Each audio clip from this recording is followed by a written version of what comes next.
Mentionnons que M. Chartrand est aussi le fondateur de la FATA.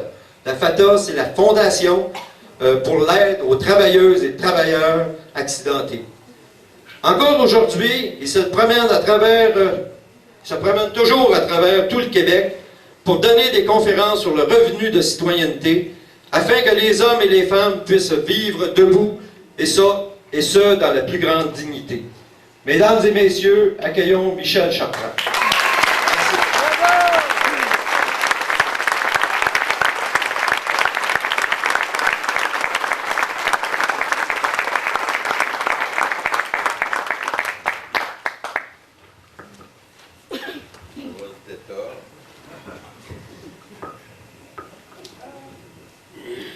Mes sœurs, mes frères,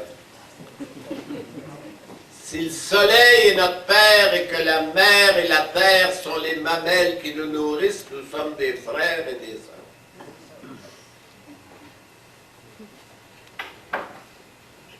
L'article 1er de la Déclaration universelle des droits de l'homme que nos gouvernements ont signé en 1948, c'est peut-être pour ça qu'ils l'ont oublié, ça dit « Tous les humains naissent égaux en dignité et en droit. » En dignité et en droit.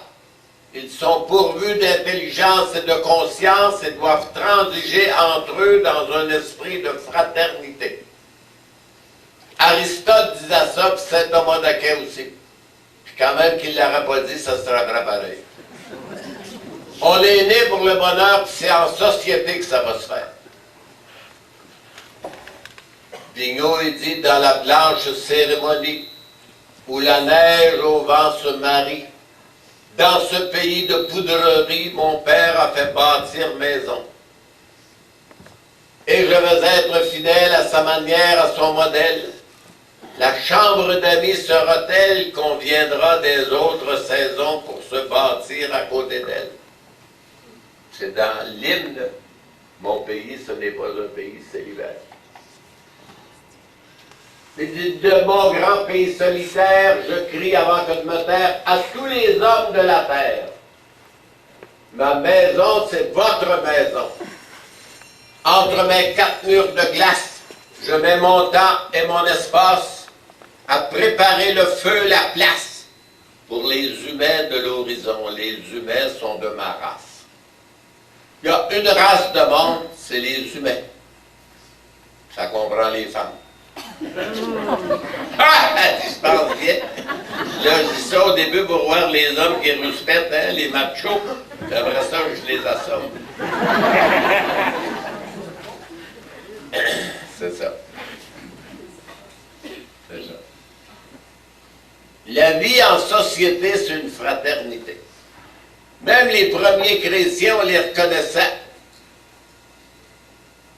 à ces signes-là. La convivialité, le partage, la fraternité.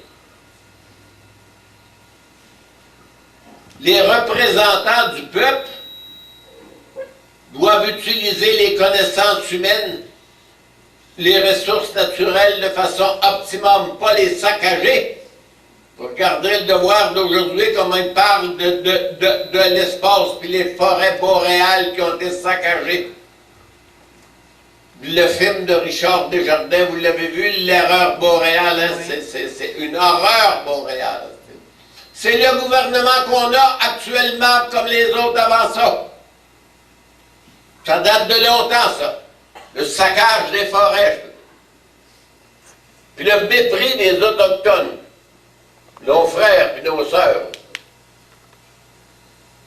Le rôle des représentants du peuple dans la société, c'est pour permettre à chaque citoyenne et à chaque citoyen, à chaque femme et à chaque homme, quel que soit son lieu de naissance, quels que soient ses parents, quelles que soient ses difficultés physiques ou psychiques, c'est pour permettre à chaque être humain de s'épanouir, puis de se développer, puis de venir à sa grandeur maximum. C'est ça le rôle de la société vis-à-vis les personnes. C'est pas plus d'État, c'est pas moins d'État. Ceux qui vous présentent ça comme ça, c'est des maudits faiseux. On On parle pas de plus d'État puis de moins d'État, on parle d'un État qui est promoteur du bien commun. L'État, c'est pas un spectateur, c'est pas un arbitre, c'est pas l'aide de l'entreprise privée, c'est le promoteur du bien commun. Puis le bien commun, c'est pas la somme des richesses où les plus gros et les plus forts vont piger. C'est de voir à ce que chacun puisse s'épanouir dans la société. On s'était donné des services dans la province de Québec, comme dans la municipalité, l'enlèvement de la neige, l'enlèvement des feuilles, l'enlèvement des vidanges, puis l'aqueduc, et puis l'égout, puis ainsi de suite. À un moment donné, on s'est donné des services d'assurance hospitalisation, d'assurance santé, d'éducation pour tout le monde, compris pour les femmes à l'université. C'est dans ma génération qu'on s'est battu pour ça, puis dans la génération de ceux que je vois ici.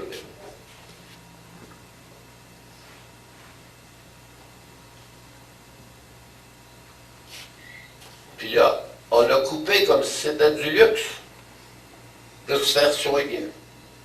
18 000 employés qui sont sortis des services de santé du gouvernement de Québec. 15 000 employés qui sont sortis de l'éducation. On cherche des infirmières, puis on importe. Avant, on exportait des infirmières.